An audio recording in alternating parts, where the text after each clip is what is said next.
Sewage from our towns and cities and the waste from factories are also dumped into rivers or lakes. Specific industries also use water for cooling in various operations and later return this hot water to water bodies. Another manner in which the temperature of the water in rivers can be affected is when water is released from dams. The water inside the deep reservoir would be colder than the water at the surface, which gets heated by the sun. So all these are the sources of water pollution, but actually what is water pollution? Water pollution refers to the contamination of water bodies, including rivers, lakes, oceans, and groundwater, by harmful substances. Pollutants can originate from various sources and have detrimental effects on aquatic ecosystem, human health, and environment. We have different sources of water pollution such as domestic sewage. We have agricultural waste such as pesticides, fertilizers, industrial waste, oils from the automobile industries.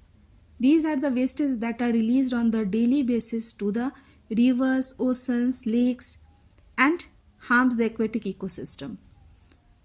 Now we have certain effects of water pollution. First of all, we have the agricultural practices waste, that is fertilizers and pesticides, which harms the aquatic animals and plants that are released on daily basis. Now we have industrial waste such as copper cyanide that are produced during electroplating process and they are released to the rivers, which badly affects aquatic ecosystem.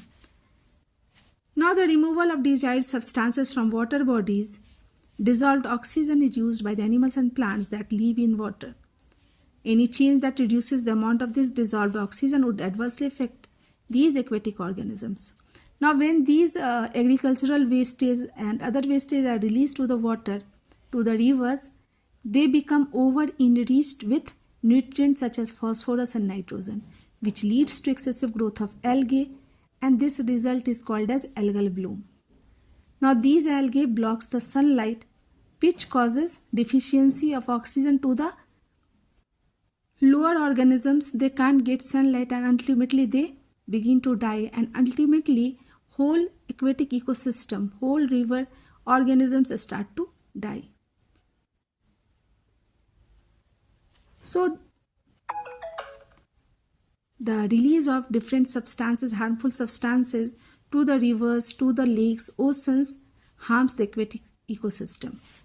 A sudden change in temperature also harms the aquatic organisms. The eggs and larvae